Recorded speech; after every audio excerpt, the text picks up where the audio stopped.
Hey tubers, welcome back for another adventure. I was out with a couple of friends yesterday night. It was their anniversary, and on the way home, they were driving.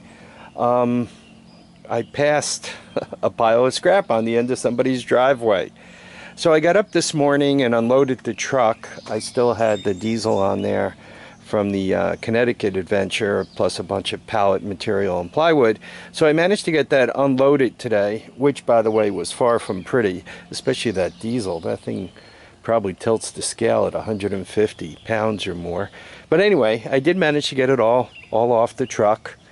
And I went to the end of this driveway a couple of miles from the house, and sure enough, it was all still sitting there.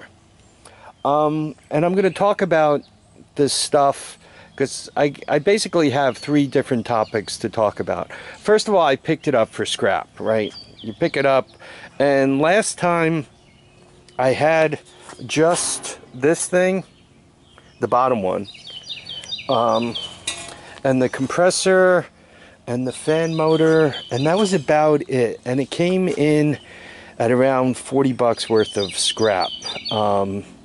So does it pay to stop and take it apart? I don't know. How much do you make? If you make 10 bucks an hour, yeah, it does. If you make 100 bucks an hour, you might want to rest up and get back to work at 100 bucks an hour, right? So anyway, obviously I stopped and I loaded it up. And by the way, that was not trivial. So that's the first thing I want to talk about. The second thing I want to talk about is, as I'm taking it apart, I'm smelling dryer lint, right? I mean, this smells like, somebody's dryer papers. Those things you put in to make your clothes smell nice and make them nice and soft and all that. So I guess I have a comment to make. If you don't want your dryer exhausting anywhere near the heat exchanger for your air conditioner, or bad things are going to happen. I mean, that's completely plugged up. This is the heat exchanger on the inside, and once again, you would think it's cap, but it's actually dryer lint, right? I mean, it's completely full of dryer lint. It actually smells kind of nice, but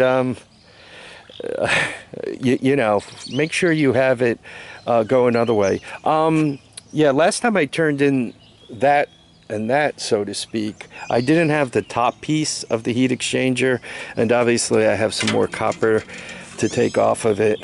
I don't know. I haven't run scrap in a while. I hope it's at least $50 worth of scrap. So I talked about those pieces and that piece. And the last thing I want to talk about is also in the pile was this gas furnace. And the heat exchanger appears to be in really pretty decent shape.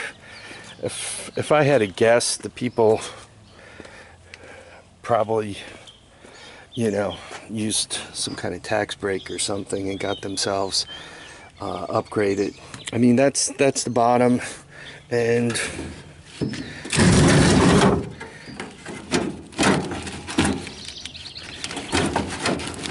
anyway, you can see the blower still in here. The blower turns easy. Now I'm trying to figure out what to do with this. It weighs between 50 and 100 pounds. To make the math easy, let's make it 80 pounds. And if you're figuring 4 cents a pound for metal, for just standard metal, it's worth something like $3.20. So that's scenario number one. Scenario number two, I believe the heat exchanger is made out of stainless steel, which is worth a little more than that. So if I tear the whole thing apart and I turn in the stainless steel and the sheet metal separately, I'll get more money out of it. And let's say I work my way all the way up to $10 for all that labor, and I'm still I'm still not seeing the bell go off, you know, the flashing light saying winner, winner.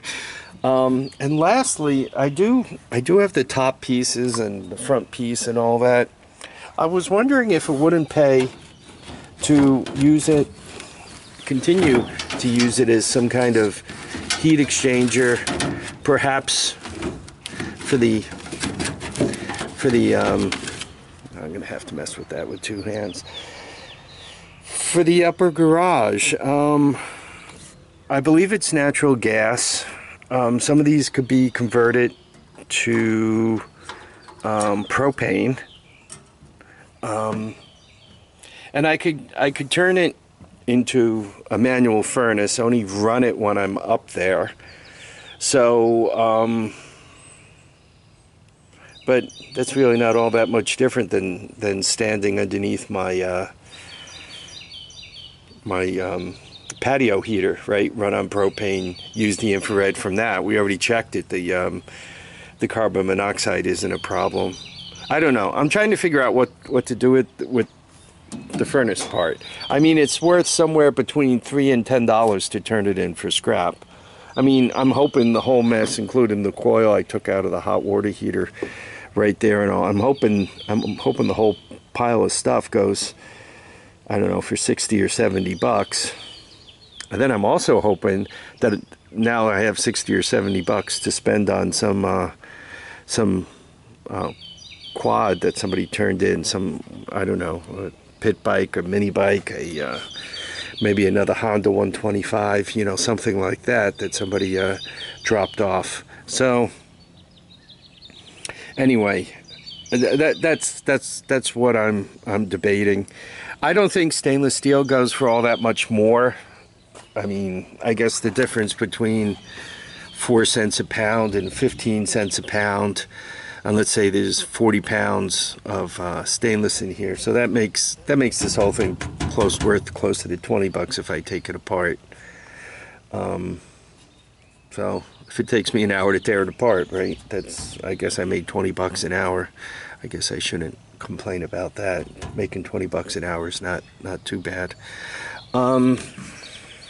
So that's all my thoughts. I don't know what you guys think, what's worthwhile and what's not.